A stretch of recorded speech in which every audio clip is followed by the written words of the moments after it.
Bienvenidas y bienvenidos a su programa, ya lo dijo la Corte, en el cual analizamos los fallos emblemáticos, las sentencias más relevantes del Tribunal Constitucional de México. En esta ocasión vamos a platicar con nuestras invitadas del amparo directo en revisión 118/2020. Es una sentencia de la Suprema Corte que nos va a permitir entender el alcance, la manera en la que funciona el derecho de huelga, el derecho de huelga de las y de los trabajadores en nuestro país, de la manera en la que tiene que ser entendido este derecho como derecho humano fundamental, naturalmente, pero también cómo el derecho de huelga puede entrar en diálogo, en tensión incluso, tal vez alguien diría en conflicto con otros derechos, Entonces, para entender el alcance de esta importante resolución de la Corte, le doy la bienvenida al programa a Andrea Roser. Andrea, bienvenida, ya lo dijo la Corte. Muchas gracias, doctor. Un placer estar en su programa. Gracias, Andrea, eres muy amable. Y también le doy la bienvenida al programa a Ileana Camarillo. Ileana, bienvenida a tu programa, ya lo dijo la Corte. Muchas gracias por la invitación. Al contrario, gracias a ti. Ileana, y pues empezamos contigo. Te pido que seas tan amable de compartirnos, de comentarnos, pues cómo surge el caso, cuáles son los hechos del caso y la secuela procesal que a la postre permite que la Suprema Corte vote y discuta esta sentencia tan relevante. Ileana, por favor. Sí, mira, vamos a relatar brevemente algunos antecedentes del asunto para poder entender cómo se dio todo el caso, ¿no? En primer lugar, tenemos que el Sindicato Nacional de Trabajadores Mineros, Metalúrgicos, Siderúrgicos y similares de la República Mexicana, que vamos a llamar mejor Sindicato de Trabajadores Mineros, celebró un contrato con la empresa industrial minera Unidad San Martín en el estado de Zacatecas. Sin embargo, el 30 de julio de 2007, el sindicato mencionado estalló la huelga en las instalaciones de la empresa a efecto de exigir la parte patronal el cumplimiento del contrato colectivo de trabajo. Los trabajadores alegaban principalmente que no existían las condiciones de seguridad e higiene indispensables para la realización de las labores en la mina. Este movimiento de huelga fue declarado existente después de diversos amparos que interpusieron las partes involucradas. Varios años después, en el 2013, un diverso sindicato denominado Sindicato Nacional de Trabajadores de la Exploración, Explotación y Beneficio de Minas en la República Mexicana, que llamaremos Sindicato de Trabajadores de la Exploración, acudió ante la Oficina de Asuntos Colectivos de la Junta Federal de Conciliación y Arbitraje a fin de demandar al Sindicato Nacional de Trabajadores Mineros y también a la empresa diversas prestaciones. Principalmente les reclamaba la pérdida de titularidad y la correspondiente administración del contrato colectivo que estaba vigente en la empresa, así como ser reconocido como el legítimo representante del interés profesional de los trabajadores y por ende ser reconocido como el único titular y administrador del contrato colectivo de esa fuente de trabajo. De manera complementaria, también les demandó que se abstuvieran de ordenar aplicar sanciones a los trabajadores sindicalizados, además de que las cuotas sindicales que se estaban cobrando se dejaran de entregar al Sindicato Nacional de Trabajadores Mineros. Al respecto, la Junta, que conoció el asunto, resolvió que el sindicato actor había acreditado la procedencia de su acción y por lo tanto era quien representaba el mayor interés profesional de los trabajadores en la empresa, por lo que a este era al que le correspondía ya la titularidad del contrato colectivo de trabajo. Además, determinó que a partir de la resolución le fueran entregadas ya las cuotas sindicales que le eran descontadas a los trabajadores a este nuevo sindicato.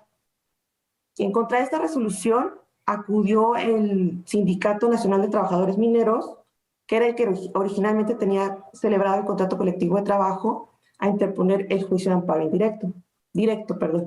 El tribunal colegiado, que conoció del amparo directo, realizó el análisis de todos los conceptos de violación planteados, pero en especial consideró que resultaba fundado aquel en el que se ha planteado que la Junta, al emitir el laudo, había omitido considerar que desde el 2007 existía un procedimiento de huelga dentro de la empresa mencionada. En ese sentido, el tribunal señaló que lo indicado por el quejoso quedaba corroborado tanto por lo señalado en su escrito de demanda como por el reconocimiento que había hecho la propia Junta al mencionarlo como un hecho notorio ante la existencia del expediente de huelga respectivo en sus archivos. Con base en ello, el tribunal colegiado consideró que la acción de titularidad del contrato colectivo promovida por el Sindicato Nacional de Trabajadores de la Exploración se equiparaba a la solicitud a que alude el artículo 902 de la Ley Federal del Trabajo y que, por lo tanto, la tramitación de esa acción debía suspenderse con motivo del estado de huelga en que se encontraba la empresa.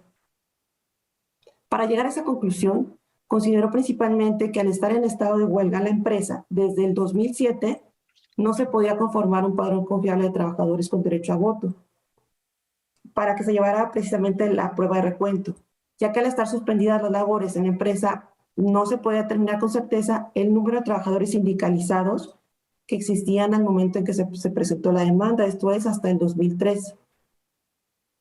Con base a ello, el tribunal concedió el amparo al sindicato quejoso a fin de que la Junta, en primer término, dejara insubsistente el laudo y, conforme a lo que explicó en la sentencia, determinara que no se podía conformar un padrón confiable de trabajadores con derecho a voto, específicamente para que se llevara a cabo la prueba de recuento.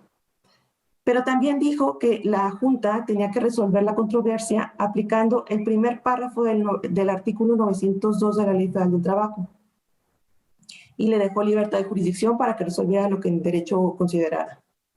En contra de esa determinación es que vienen tanto la empresa como el Sindicato Nacional de Trabajadores de la Exploración a interponer recurso de revisión. Sin embargo, estos fueron desechados en una primera instancia, pues se consideró que solamente involucraban cuestiones de legalidad. No obstante, los recurrentes, como no estuvieron de acuerdo con este desechamiento, interpusieron recurso de reclamación, el cual fue declarado fundado por la segunda sala al considerar que la sentencia del tribunal colegiado podría implicar el desconocimiento de un aspecto constitucional, en específico en relación al artículo 902 de la Ley Federal del Trabajo. Así como se declararon fundados el recurso de reclamación, se admitieron los recursos de revisión interpuestos tanto por el Sindicato Nacional de Trabajadores de la Exploración como el de la empresa, los cuales son los que constituyen el fundamento base para la sentencia que ahora se analiza. Correcto. Estos son brevemente algunos de los antecedentes que podemos señalar. Maravilloso, maravillosa síntesis, Ileana, muchísimas gracias. Y esto me parece que lo describiste con gran realidad dentro de lo complejo que es el caso, porque el caso es muy complejo y ciertamente se daba una situación desde 2007 que se prorrogó en el tiempo, pues a partir de ese estallido de huelga de inactividad en la mina. Eso sí lo sabemos, ¿verdad, Ileana? No, sí, sí. O sea, eso está acreditado y no se discute, digamos. Sí, sí, eran muchos años ya que estaban en huelga, hasta que se interpuso la acción de titularidad. Habían transcurrido alrededor de 6 años, un poco más. Ese es un dato bien interesante. A ver, voy contigo, Andrea, para plantarte lo siguiente. Para las personas que están viendo el programa, Andrea, ¿serías tan amable, por favor, de describirnos o platicarnos más bien qué es el derecho de huelga y también un poco poniéndolo en el contexto me atrevo a plantearlo así, de que pueda entrar en conflicto con otros derechos, porque estamos hablando de un derecho en el ámbito laboral propiamente, pero pues ya ahorita Ileana con esta descripción ya dijo, a ver, pues es que puede haber ahí dudas, puede haber roces, puede haber diferencias. Empecemos por lo más básico. Andrea, ¿qué es el derecho de huelga? Sí, gracias, doctor. Bueno, pues el derecho de huelga está consagrado en el artículo 123 constitucional, en el apartado A, en la fracción 17, en la cual se prevé este derecho de los trabajadores. Normalmente estalla una huelga en una empresa cuando los trabajadores sienten que sus demandas laborales no han sido atendidas. Normalmente cuando el contrato colectivo de trabajo no está siendo respetado o cuando ellos solicitan aumentos salariales o como en este caso que las condiciones de seguridad e higiene no son las adecuadas y en base a ello pues no obtienen una respuesta favorable por parte de los empleadores, de los patrones. Entonces, hay una serie de pasos para que se estalle la huelga. Primero, bueno, se trata de llegar a alguna negociación, alguna conciliación. Sin embargo, si esta no es factible, pues se hace el pliego, ¿no?, de peticiones y finalmente estalla una huelga cuando pues no se llega a algún acuerdo entre las partes, y la huelga lo que implica es el paro de labores, el paro de actividades dentro de la empresa.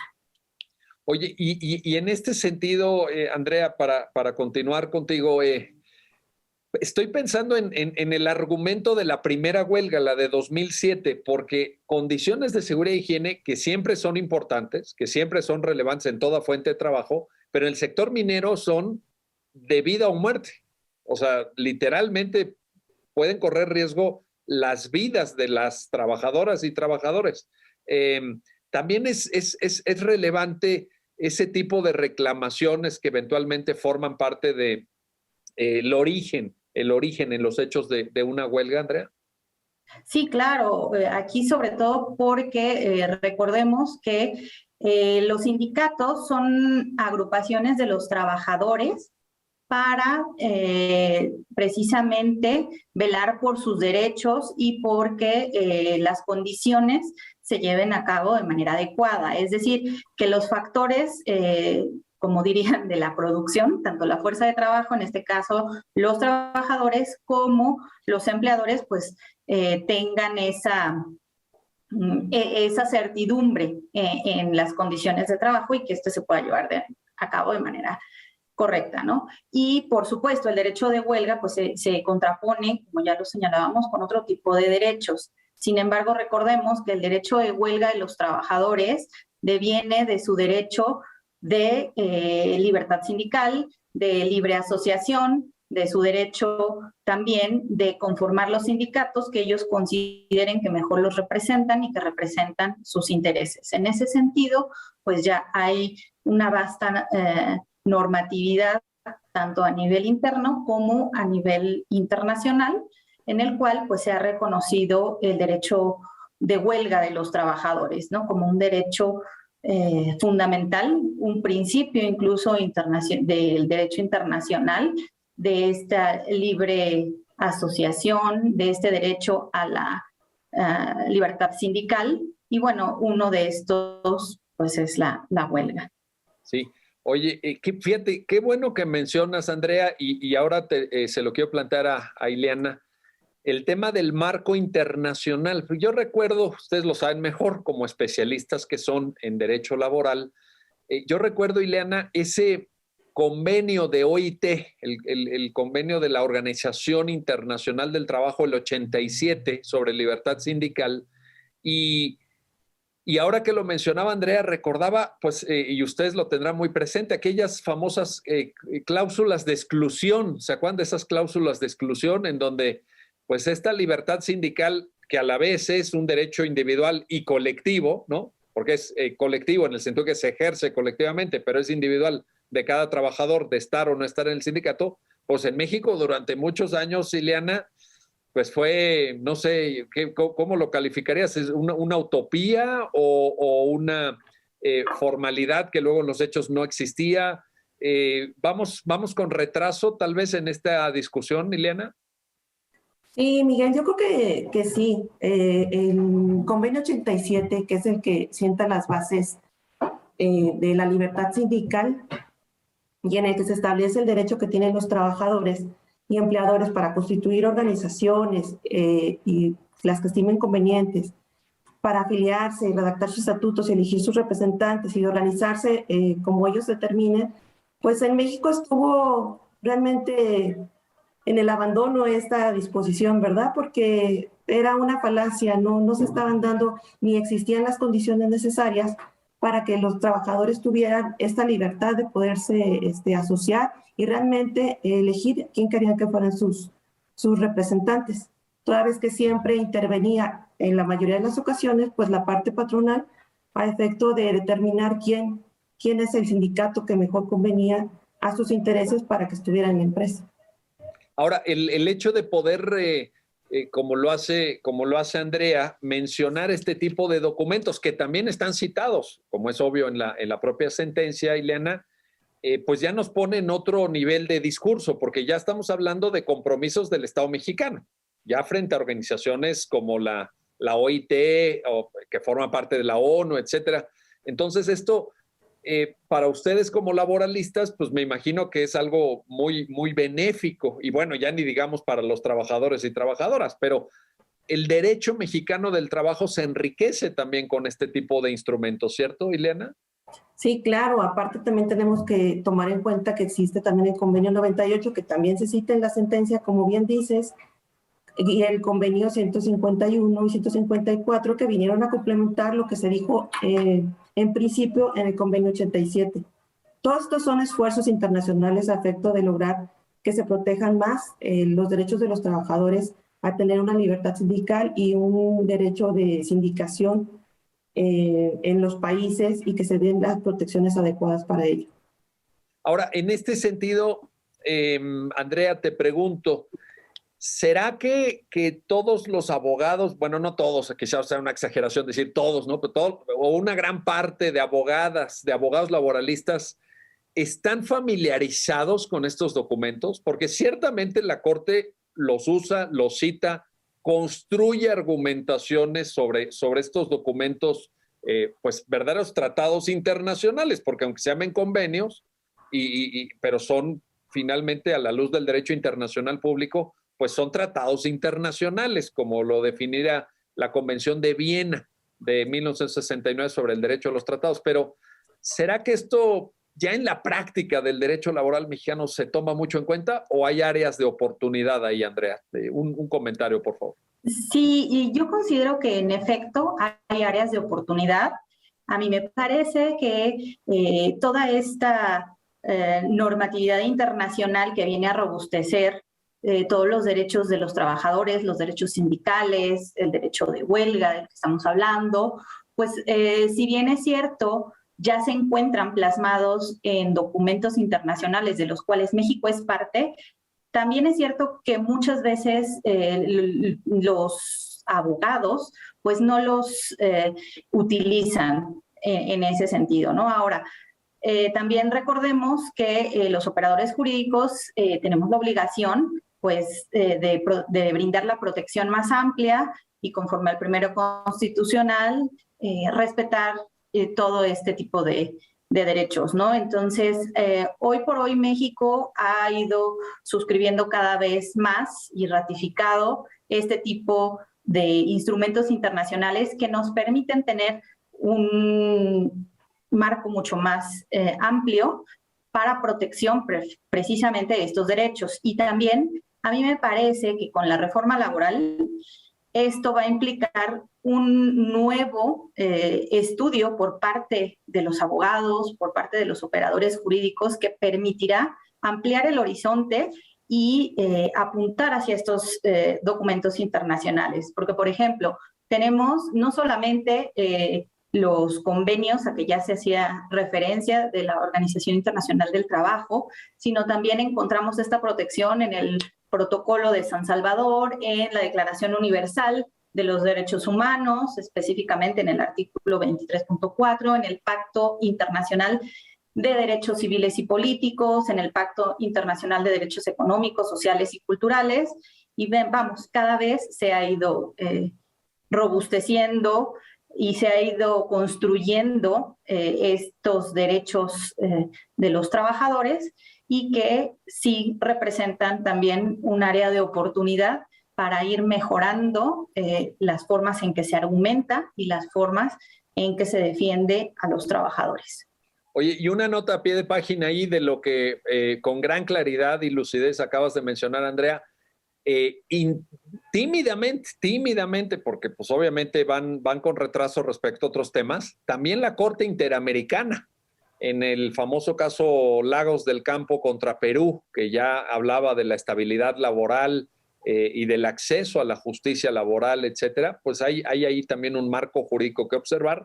Y todo esto que tú acabas de señalar, pues en tratándose como es de derechos humanos, pues forma parte del llamado bloque de constitucionalidad, como algunos lo definen. A mí me gusta más bloque de regularidad normativa, que está en la parte superior del ordenamiento jurídico mexicano, y que las abogadas laboralistas, los abogados laboralistas, pues tienen que conocerlo, y más en el marco de la reforma que tanto les ha supuesto en términos de reaprendizaje de su materia. Bueno, vamos a hacer una pausa, no se vayan, regresamos enseguida para continuar en esta conversación con nuestras invitadas sobre el amparo directo en revisión 118/2020 y los alcances, las connotaciones del derecho fundamental de huelga. Regresamos.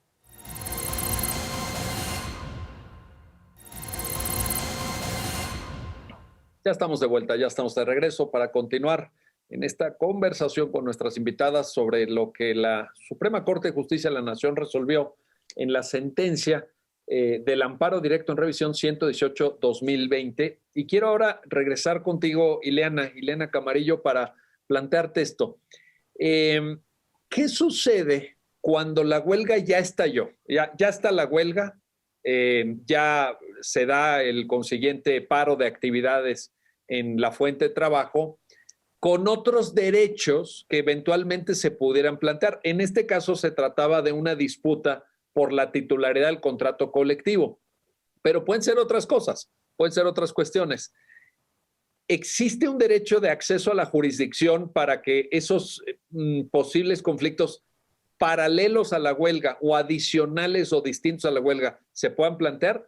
¿O tenemos que entender, Ileana, te lo pregunto así, y lo digo no de manera técnico-jurídica, sino de manera coloquial, o tenemos que entender que la huelga congela el estatuto jurídico de la relación laboral hasta que no cese el estallamiento? Ileana, por favor. Fíjate que al respecto, la segunda sala se pronunció y dijo que existía una incompatibilidad entre la acción de titularidad del contrato colectivo de trabajo y la existencia de una huelga. Al respecto, se dijo que el derecho de huelga que tienen los trabajadores y el de elegir al sindicato que quieren que lo represente son derechos fundamentales dentro de la libertad sindical. Sin embargo, en esa ocasión se consideró que estos derechos no pueden coexistir, dado precisamente la naturaleza y las finalidades que cada uno de ellos tiene, que hace que cuando se encuentran uno frente al otro, se contraponen en la protección de los derechos de los trabajadores. La huelga tiene como finalidad esencial, como ya lo dijo Andrea, la defensa del sector gremial para buscar lograr un equilibrio entre los factores de la producción y así poder proteger sus intereses económicos y sociales. Sin embargo, se dijo, como te dijo en la segunda sala, que estos derechos pues no pueden, se contraponen y por lo tanto se tiene que supeditar cuando exista una huelga, se supedita el derecho de asociación al derecho de huelga, toda vez que se ponen en peligro la protección de los trabajadores y del movimiento de huelga en cuanto a las prestaciones que están solicitando todos los trabajadores.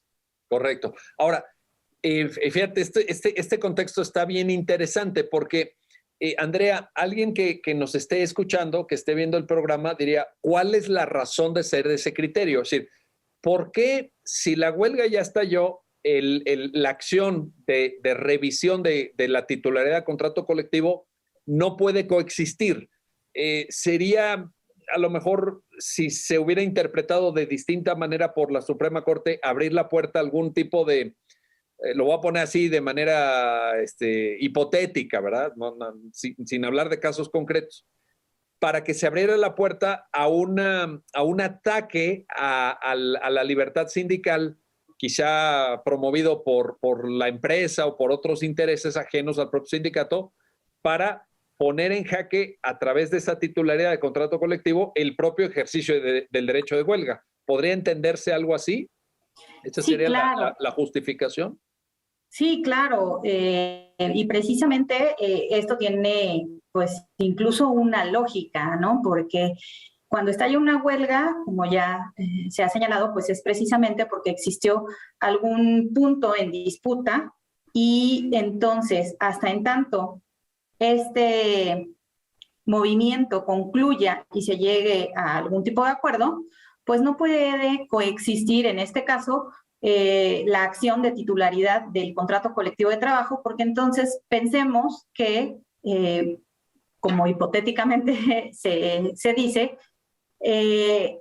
si se vulnera, como en este caso lo consideró el Tribunal Colegiado de Circuito, si el padrón de trabajadores en la prueba de recuento no es confiable y no se tiene certeza de aquellos que tienen el derecho al voto, que ya sabemos debe ser un voto libre, secreto y en las condiciones necesarias para ejercer esta libertad sindical, pues entonces no tendríamos certeza de que realmente esa es la voluntad de los trabajadores, porque podría prestarse a cualquier tipo de arbitrariedad y, como bien tú lo señalaste, incluso existir intereses de otro tipo en el cual pues se pusiera, ¿no?, a algún sindicato que lo que hiciera fuera tratar de llegar a algún tipo de negociación y eliminar el estado de huelga y perder la finalidad y el motivo por el cual se estalló este movimiento, ¿no? Entonces,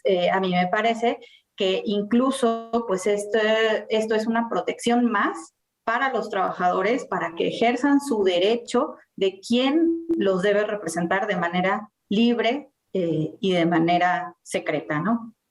Oye, y esto, a ver, regreso contigo, Ileana, para darle seguimiento a este comentario tan importante de Andrea, porque en la sentencia refiere la Corte, y te pido que nos ayudes a exponerlo para el público del programa, Ileana, que por ahí había una disputa sobre ciento y tantos trabajadores, creo que eran 170, que aparentemente ya se habían dado de baja, ya no mantenían la relación laboral, pero que sin embargo habían sido tomados en cuenta para efecto de la titularidad el sindicato del contrato colectivo.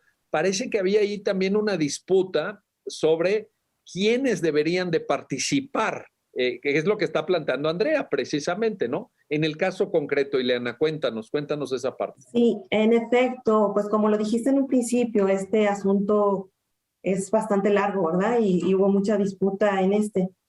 Dentro de todos los procedimientos que se hicieron y en tantos años que ocurrieron, bueno, pues varios trabajadores murieron, algunos se pensionaron, algunos dejaron de estar activos, y precisamente esa fue una cuestión de disputa en la que no se ponían de acuerdo cuántos trabajadores realmente tenían derecho a votar en el momento en que se presentó la demanda. Esto es en el 2013, ya que habían pasado, como te dije, alrededor de 6 años o un poco más, y por lo tanto pues no existía la certeza de cuántos trabajadores podrían tener derecho al voto para acudir a la prueba de recuento. Esa fue una de las razones por las que el tribunal dijo que no se podía llevar a cabo, porque no existían las condiciones para tener un padrón confiable de trabajadores al momento en que se presentó la demanda. Ahora, la titularidad del contrato colectivo se define en un momento temporal específico. Vaya, hay un cierre, digamos, de quienes pueden participar en esa discusión. Si luego esto cambia, estallada la huelga, pues no puede haber el movimiento de titularidad de contrato colectivo, por lo que ya ustedes mismas explicaron, ¿cierto, Ileana? Claro, porque entonces ya se pueden afectar el número de trabajadores que se supone que están sindicalizados, afectándose a lo mejor cuando se añaden otros trabajadores a la empresa, o se intenta añadir a trabajadores que ya no estaban.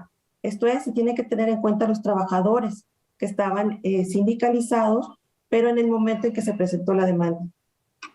Eso es una definición muy importante. Ahora, regreso contigo, Andrea, para plantarte lo siguiente. Por ahí hay un argumento, creo recordar que forma parte de los argumentos que presenta la empresa, que creo que es importante traerlo a colación en el marco de lo que ustedes nos están comentando del caso, que es el argumento del acceso a la justicia. Por ahí mencionan el artículo 17 constitucional, dicen, bueno, pero no podemos cerrar cualquier tipo de acceso a la jurisdicción, porque si no, ya estallada la huelga, si de ahí deviniera algún otro conflicto en la fuente de trabajo que no necesariamente tuviera que ver con esta connotación colectiva de ejercicio de derechos fundamentales de huelga, de contratación colectiva, etcétera, sino pensemos en otros tipos de asuntos, ¿no?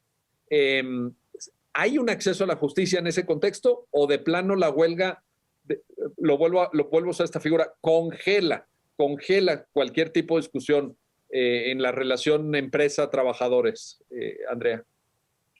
Sí, aquí en efecto, en la sentencia se analizó esa parte y se determinó que ese argumento por parte de la empresa era infundado, dado que en la sentencia de amparo lo que el tribunal colegiado había determinado, pues era que no existían las condiciones para el recuento y que el artículo 902 de la Ley Federal de Trabajo en su última porción normativa, en donde dispone que en el ejercicio del derecho de huelga suspende la tramitación de los conflictos colectivos de naturaleza económica pendientes ante la Junta de Conciliación y Arbitraje y las demás solicitudes que se presenten, el tribunal había interpretado que dentro de esta porción que señala y las solicitudes que se presenten encuadraba la acción de titularidad del contrato colectivo. Por eso es que se determinó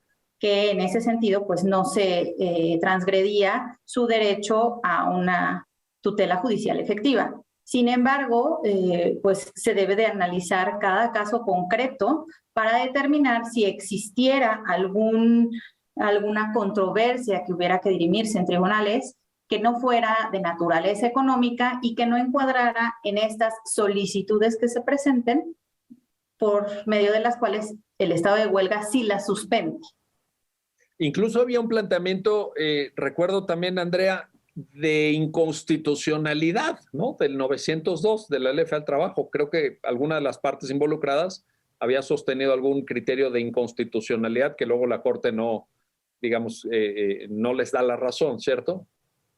Exactamente, ellos señalaban que la interpretación de este artículo 902 de la Ley Federal de Trabajo pues era contrario a los principios de la libertad sindical y que era discriminatorio de los trabajadores que aún durante el proceso de huelga habían determinado que existía un sindicato que mejor los representaba y que en ese sentido pues se les estaba discriminando.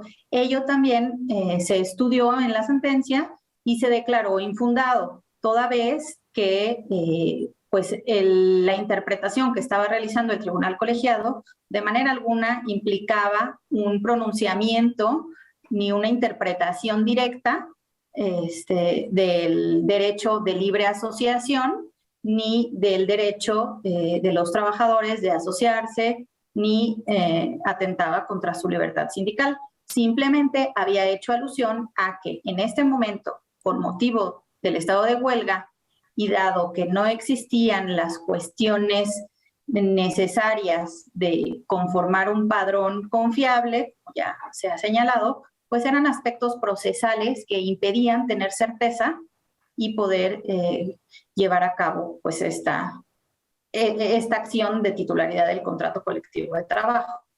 Correcto, ahí está la cuestión. Ahora, regreso contigo, Ileana.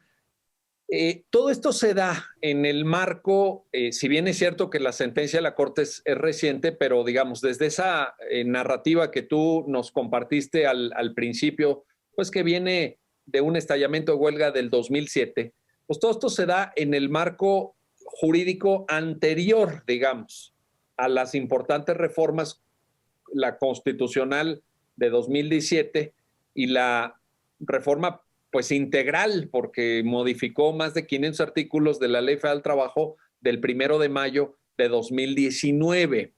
¿Qué tanto es significativo este marco jurídico diferente? Y te pregunto también si ha cambiado con la reforma, si esta discusión pues podría ser una discusión diferente, distinta en su alcance, en su dimensión, a la luz de la reforma, Ileana. Sí, mira, a mí me parece que este artículo, el 902, que fue el que se discutió, el que se analizó, desde antes ya disponía el ejercicio del derecho de huelga, suspendía la tramitación de los conflictos colectivos de naturaleza económica y de las solicitudes que se presentaran. Únicamente se hizo el cambio porque en esa ocasión o en esa legislación se habla de juntas, que es en el momento en que se presenta este asunto, ¿verdad? En la actualidad, con la reforma, como tú dices, ahora ya no se habla de juntas, sino se habla de tribunales. Pero básicamente el artículo está exactamente igual que en la legislación anterior. No, no hubo cambios de fondo, digamos, en ese sentido. Así es, permaneció. Entonces, una persona que quiere entender cómo estamos ahorita, ya no 2007, sino ahorita, después de la reforma, digamos que esta sentencia de la Corte es totalmente vigente, válida para el derecho colectivo del trabajo después de la reforma. Sí, claro, resulta totalmente aplicable. Solamente que ahora en vez de hablar de juntas, pues hablamos de tribunales laborales, ¿verdad? Eso es lo que ha cambiado. Oye, y yo diría, Ileana, permítame aquí otra nota a pie de página, afortunadamente ya se dio ese tránsito y ustedes como especialistas que son en derecho mexicano del trabajo, pues yo creo que deben estar también contentas, porque la reforma, y esto lo digo a título personal, ha traído muchas cosas buenas. Yo creo que es una reforma en la dirección correcta. No quiere decir que sea una reforma perfecta, eso no, pero a comparación de cómo estábamos, creo que estamos un poquito mejor en el derecho mexicano del trabajo. Pero bueno, ahí está la cuestión. Vamos a hacer una pausa, no se vayan, regresamos enseguida para continuar en esta reflexión sobre el derecho de huelga, la tensión, a veces el contraste, el conflicto con algunos otros posibles derechos fundamentales y las definiciones que tomó la Suprema Corte al resolver el amparo directo en revisión 118/2020. Regresamos enseguida.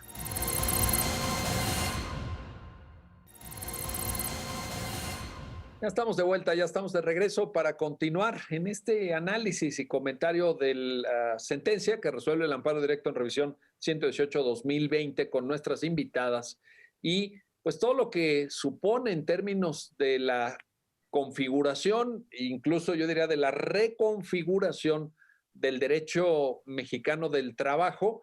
Y quiero plantearte esto, Andrea Roser, porque pues ciertamente ya Ileana lo apuntaba. Ha habido cambios en algunas materias más sustantivos, en otras materias de índole formal, como esta denominación de juntas de conciliación a tribunales laborales, pero ciertamente el marco de reflexión en el que esta sentencia se inserta es novedoso. Por ejemplo, principios de democracia sindical. Tú misma, Andrea, aludías a las características del ejercicio del derecho del voto de los trabajadores, que ahora es libre, secreto, directo, personal, etcétera, y que antes, pues caramba, hasta los dirigentes sindicales votaban en nombre de los trabajadores, ¿no? Había una delegación del voto, en fin, cosas muy, muy raras, muy extrañas. ¿Qué tanto, Andrea, en términos generales, podemos decir que ha cambiado el derecho colectivo mexicano del trabajo en los años recientes? Pues yo considero que sí ha cambiado, pero definitivamente pues requerimos, ¿no?, de que los operadores, que los trabajadores, los sindicatos modifiquen también estas circunstancias, ¿no? Porque no podemos soslayar que la sindicalización en México, pues lamentablemente traía muchas cuestiones, como bien señalas, pues ya muchos vicios, ¿no? Entonces, el cambiar, el transformar esto requiere del esfuerzo de todos, requiere que las personas conozcan sus derechos, que los sindicatos también, pues cada vez permitan que los trabajadores accedan, también se les escuche, ¿no?, a sus demandas y que no sea simplemente de las cúpulas de los sindicatos, de esta representación, los que al final pues sean aquellos que deciden y que no permee esta situación hacia el bienestar de todos los trabajadores, ¿no? Que así ha sido, pues, que así fue durante muchos años, ¿verdad, Andrea, también? Así es, vemos pues lamentablemente dirigentes sindicales con muchas, a lo mejor muchos privilegios que no permeaban hacia los trabajadores hacia los sindicalizados, hacia donde realmente estaba la fuerza de trabajo y en donde pues esto tenía que llegar, ¿no? Los beneficios que se obtenían es a donde debían de llegar y no quedarse simplemente en las cúpulas de la representación sindical. Entonces, a mí me parece que toda esta reforma laboral nos permite pues tomar un rumbo diferente porque cuando existe algo novedoso siempre pues llama la atención, ¿no? De ver de qué se trata y esto yo espero que sí permee hacia todos los trabajadores y no simplemente se quede en cuestiones de papel, ¿no? Ojalá así sea, porque además es mucho lo que está en juego. No estamos hablando de un tema menor, estamos hablando de un tema que afecta a millones de trabajadoras, de trabajadores, de empresarios, de empresarias, emprendedores, emprendedoras, en fin, es algo bien importante para el país en su conjunto. Ahora, este planteamiento que nos hace Andrea, te lo planteo ahora a ti, Ileana, nos obliga a pensar la manera de entender lo califico así, el nuevo derecho laboral mexicano a partir de la reforma, pero también a partir de su interpretación, a partir de su aplicación. O sea, yo creo que no basta quienes nos están escuchando que lean la Ley Federal del Trabajo, que lean el 123 de la Constitución, sino que también atiendan estos criterios, estas sentencias, esta construcción práctica del derecho mexicano del trabajo. ¿Qué opinas, Ileana? Coméntanos, por favor. Sí, yo creo que como estaba diciendo Andrea, se necesita, aparte de esta reforma laboral que fue muy importante y que va a ser muy importante en el país, se necesita que los operadores jurídicos cambien también su forma de pensar y su forma de actuar, que tanto los trabajadores como los empleadores cambien la forma en que se están relacionando. Todo esto a efecto de que se dé y se pueda lograr realmente los objetivos de la reforma, que es lograr que exista un equilibrio, ¿verdad?, entre los factores, entre el trabajador y los empresarios. Yo creo que esta reforma es un gran paso y este tipo de sentencias pues ayudan mucho a los abogados que ahora van a ver estos nuevos asuntos sindicales para que ya no se haga como se hacía antes, ¿verdad? Que se interponían este tipo de acciones de titularidad precisamente para debilitar un movimiento de huelga y así ya los trabajadores ya no tendrían acceso a las pretensiones que habían invocado en su pliego de peticiones. Entonces yo creo que ese tipo de sentencias va a limitar las antiguas costumbres que tenían los sindicatos. Es que había, y esto lo digo a título personal que conste, pero me parece que había mucha simulación en el derecho mexicano del trabajo. Es decir, que una cosa era lo que formalmente indicaban las normas aplicables en la materia y otra cosa es lo que sucede en la realidad. Y ejemplos hay muchos, pero el que tú estás señalando, Ileana, es importantísimo.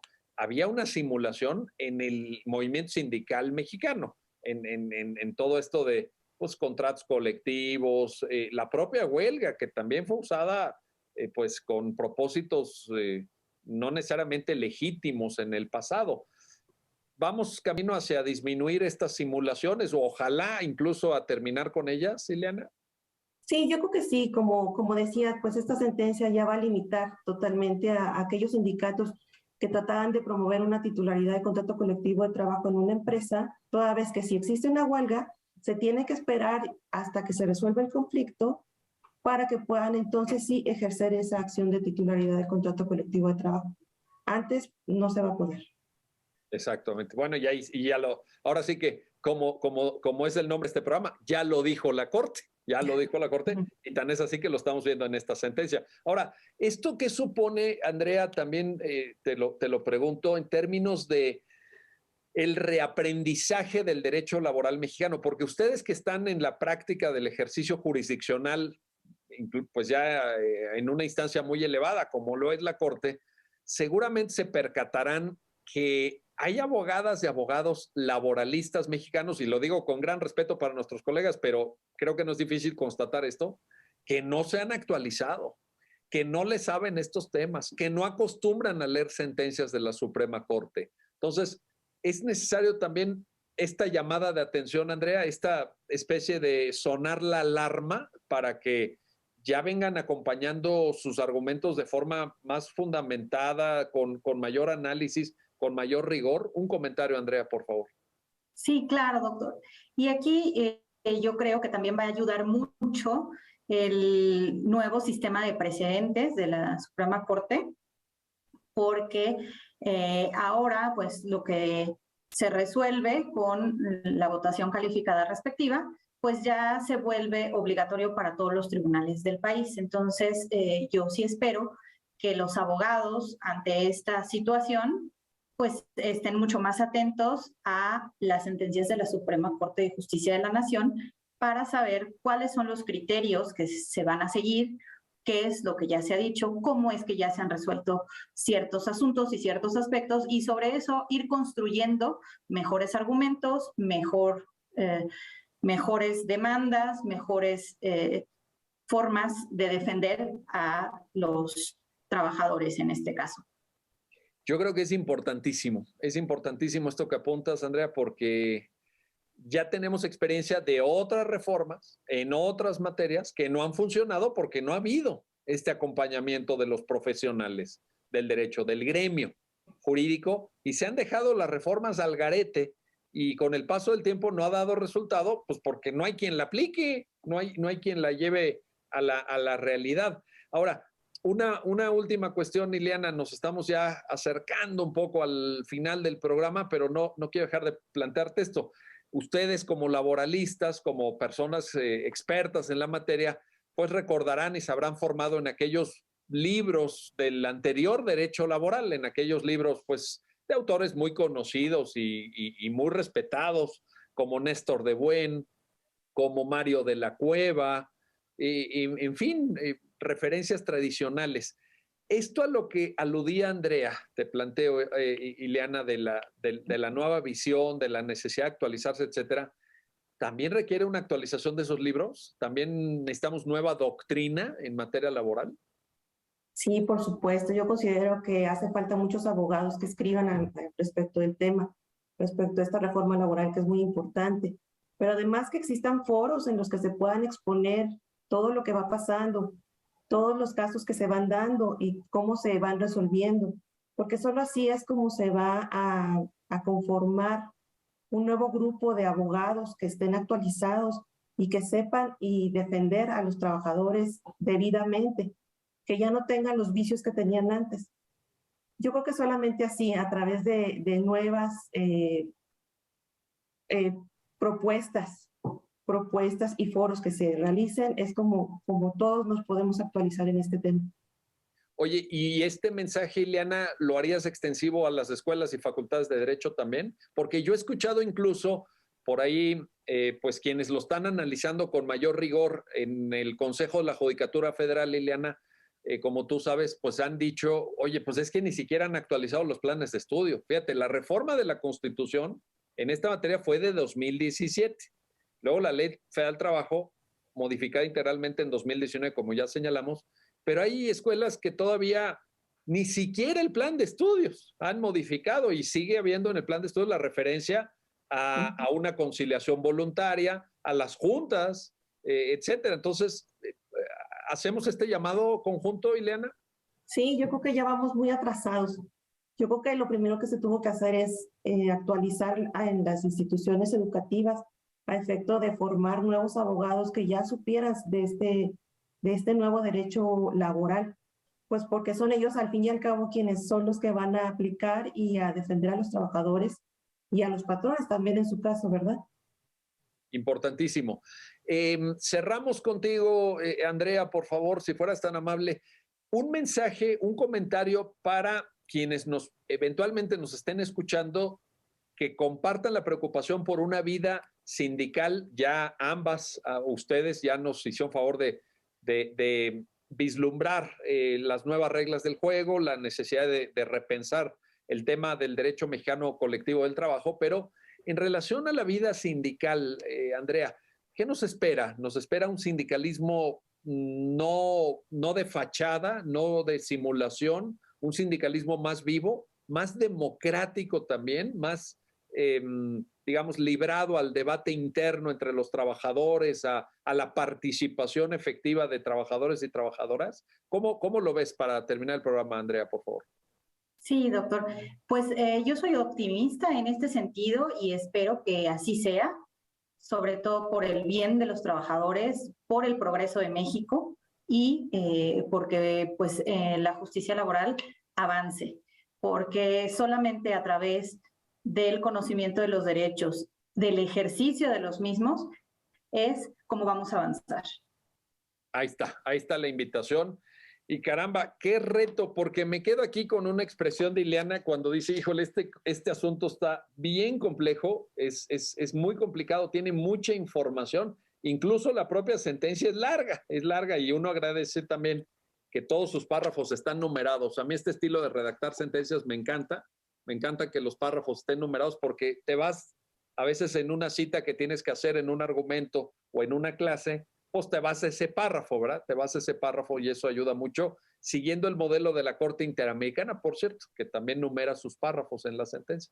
Así que, pues ahí está la invitación a reaprender el derecho mexicano del trabajo, a fijarnos en esta nueva realidad sindical que el país tiene ya que vivir inequívocamente y en donde la Corte está aportando criterios tan relevantes como este del amparo directo en revisión 118-2020.